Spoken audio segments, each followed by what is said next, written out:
I think the first topic for the week is probably what the first topic is for the first month of the season, and that's how Jayden Daniels has played in Washington. Completion percentage over 80% at Arizona. They blow a very competitive Cardinals team. The Cardinals team has played a lot better off the field, on the road, on Sunday afternoon, and there are a lot of things that are right about the way the Commanders are playing. Now you can see a certain play style. You can see how hard they play. You can see a program emerging. You can see young players contributing.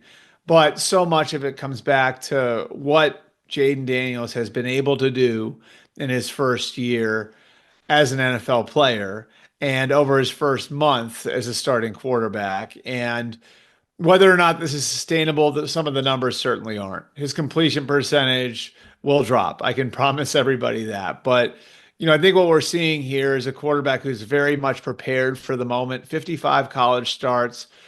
This is a guy who really had to work for it in college. Played 3 years at Arizona State. At the end of that, he very well could have declared for the draft. And if he had declared for the draft at that point, there's a good chance that he might have gone undrafted. And again, this is a guy whose trajectory in college was a little funky. His first year, he started every game at Arizona State as a true freshman, showed a lot of promise. His second year, it was COVID. The Arizona State team only played 4 games, so he had very limited action as a sophomore. Comes back as a junior, and that program was a crime scene. I mean, like they were under investigation for a handful of different things. His year didn't go very well. He had 10 interceptions against 10 touchdown passes. And again, at that point, he was draft eligible. He could have gone to the NFL. He chose not to.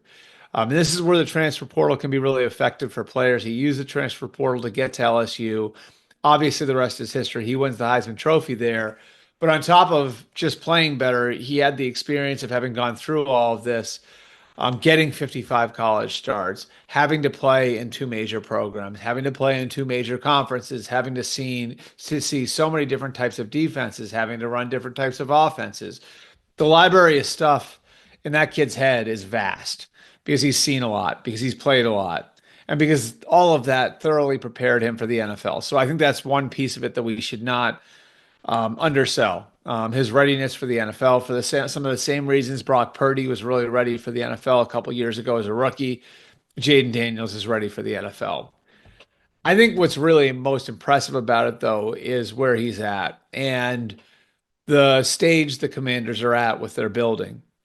This is not a startup, or this is not an established situation. This is not Caleb Williams going into the third year of Matt Eberflus, the third year of Ryan Poles in Chicago.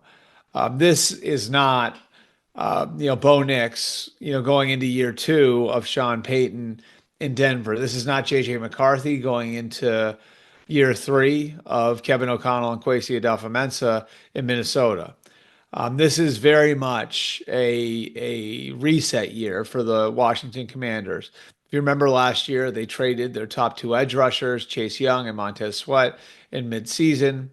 Elsewhere on defense, they've got an issue in corner, which is part of a piece of that, where a piece of that is, how Emmanuel Forbes has not developed as they would have liked as their first round pick. And then you look on the offensive side of the ball where Jayden Daniels plays. Well, there's another strikeout and a first round pick at receiver in Jahan Dotson, which has left them with not a ton outside of Terry McLaurin there. And then they've had a major tackle issue. And so you look at where he is and you look at what he's done, and a big part of that is due to the amount of experience he had as a college player and going through everything that he went through as a college player and seeing all the things that he saw as a college player. But to me, it also has to do with the talent that he's got and his ability to take a team and put it on his back, which he was asked to do at Arizona State more so than LSU. LSU last year, he was throwing to Malik Neighbors and Brian Thomas. He had a left tackle who, in Will Campbell, will probably be a top 5 pick in this year's draft. So he's seen both sides of it. And he's been able to go into a situation where he's not throwing to top flight receivers outside Terry McLaurin, who's very, very good. He's got a just tackle situation in transition.